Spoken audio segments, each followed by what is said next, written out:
organic, unpredictable, unknown, lovely, beautiful, a sense of fulfillment.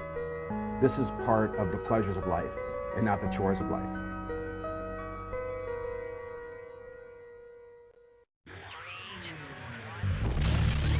Coming up on Daily Iowan TV. Find out what University of Iowa health officials are saying about popular energy drinks. And a longer school year? Not for everyone. See which states plan to extend academic hours for public schools. And in sports, Hawks making some news in the pool. We've got all the action covered on the way.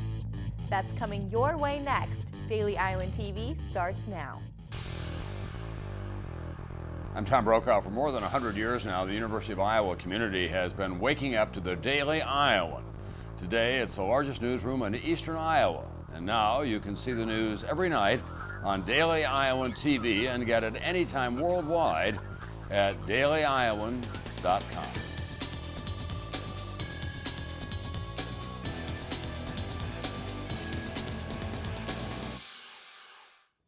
Thanks for tuning into your Monday edition of Daily Iowan TV. I'm Nicole Meehan. And I'm Rebecca Hager. Certain energy beverages do more harm than good for students who are studying for finals.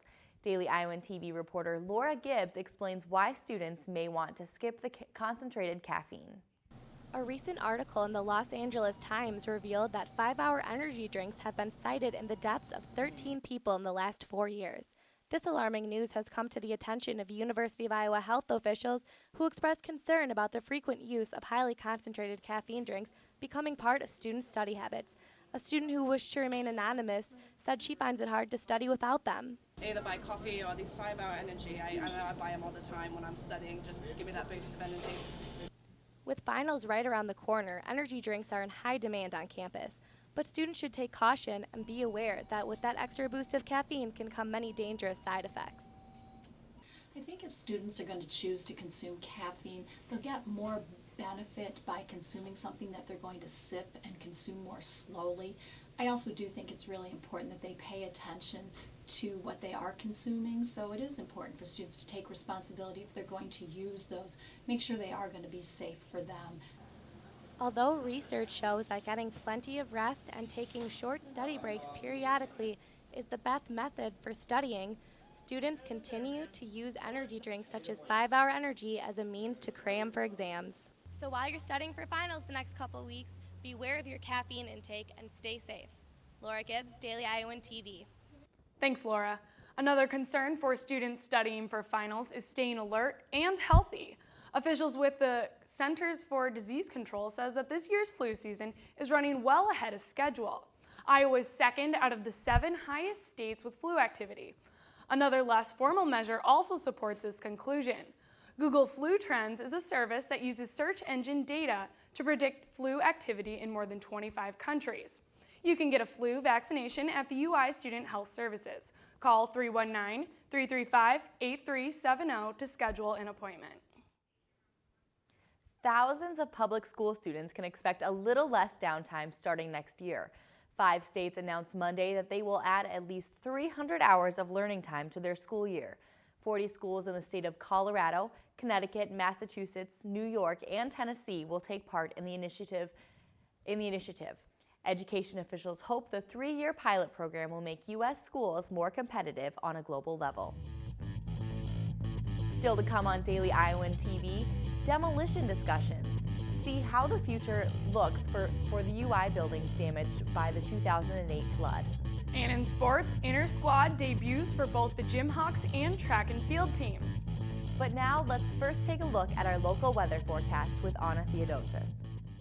Thanks, Rebecca. Today was a gloomy day, but temperatures shocked students, reaching the mid-60s, and expect those warm temps to stick around for at least a few days. Tuesday morning will greet us with temperatures hanging around the low 40s with some clouds blocking the sun. By the afternoon, those clouds will clear out, giving way to sunny skies and a high of 54 degrees. Tuesday night will remain clear with a high of 41 degrees. Taking a look at the rest of the week, the sun will stick around through Wednesday as temperatures dip down to the mid-40s. Expect temps to hover in the 40s Thursday and Friday as the clouds roll back in. But the sun will be back out Saturday while students are inside preparing for final exams. And on Sunday, we'll see rain with temps sticking around that 40-degree range we will see earlier in the week. That's all for your weather update. Back to you at the desk. This week, the State Board of Regents will receive updates on the UI's flood-damaged buildings. The Hancher Auditorium, Voxman Music Building, Clapp Recital Hall, and the Art Building are just a few properties that were engulfed by water in 2008. The board will also discuss budgets and relocation plans. Total flood damages at the UI reached almost $200 million. FEMA has been the biggest contributor to recovery, having allocated almost $80 million for the project. The Iowa City Council will discuss alternatives for protecting against flooding like we saw in 2008. Last week, the council rejected an $8.1 million levy proposal. The project would have taken place around the Idlewild neighborhood in Parkview Church. It would continue along the Taft Street speedways. Some community members were hesitant about the effect of the project on residents downriver. A few video cameras will help Iowa lawmakers bring transparency to the Senate floor. The Iowa State Senate will be shown live online when the legislature goes back into session this January. The 5 cameras cost a total of $200,000. Officials say an Iowa Access grant covered $135,000 of the expense. The Iowa House pulled a similar move last year when they installed 6 cameras to record for live video streaming. And now for a look at what's happening outside of Iowa. Secretary of State Hillary Clinton met with Czech government officials Monday to discuss a multi-billion-dollar deal. Clinton lobbied for a $10 billion expansion of a nuclear power plant. She spoke against fierce competition from a rival Russian offer. Clinton said she hopes an American energy bid will lift Russia's influence on the Czech Republic. And you may be hearing about some tweets coming from the Vatican. Pope Benedict XVI now has his own Twitter page. It only took 6 hours for 150,000 people to follow the Pope. He will be responding to live questions in 8 different languages beginning December 12th. And speaking of tweets, the hashtag #RoyalBaby popped up all over Twitter feeds early this week. The Duchess of Cambridge, Kate Middleton, is now pregnant with her first baby. The announcement came early Monday morning after Prince William's wife checked into a hospital with morning sickness. The palace won't say how far along she is, but we do know that she has not reached the 12-week mark. Well, that's exciting news. I wonder if the Pope will tweet them congratulations. Well, maybe once we find out if it'll be a prince or a princess.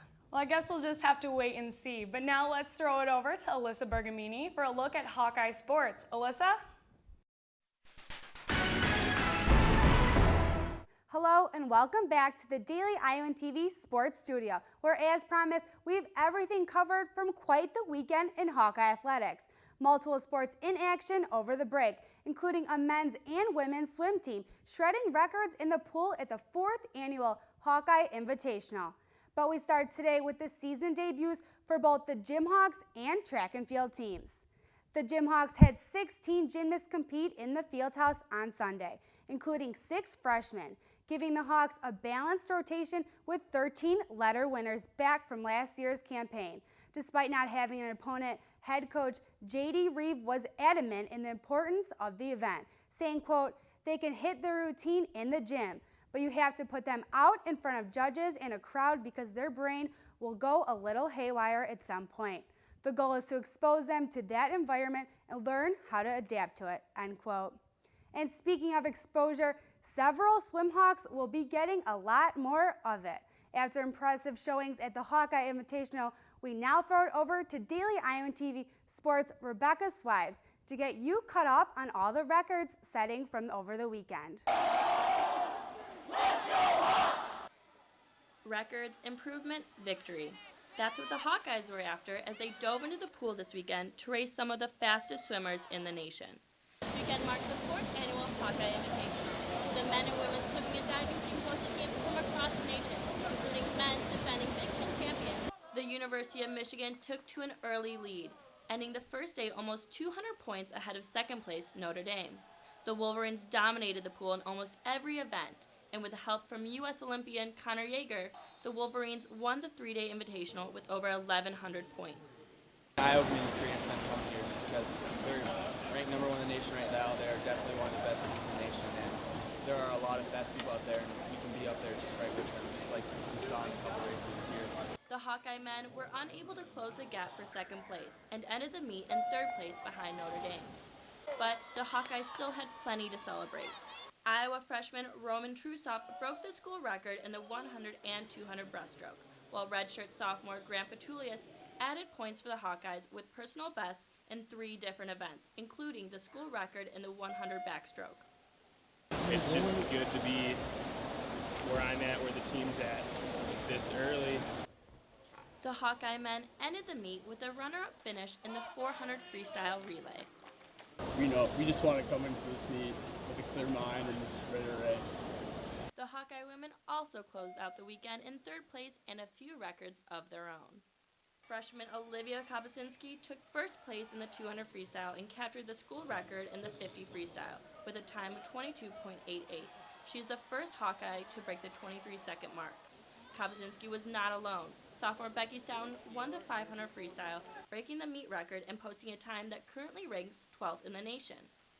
The past, 2 weeks, we weren't tapering as much, but we were focusing on small things like drills, turns, starts, and just the really small technical things that make every race much better regardless of how hard it's on. The Hawkeye women will be back in competition water on Friday as they take on Iowa State at the Campus Recreation and Wellness Center.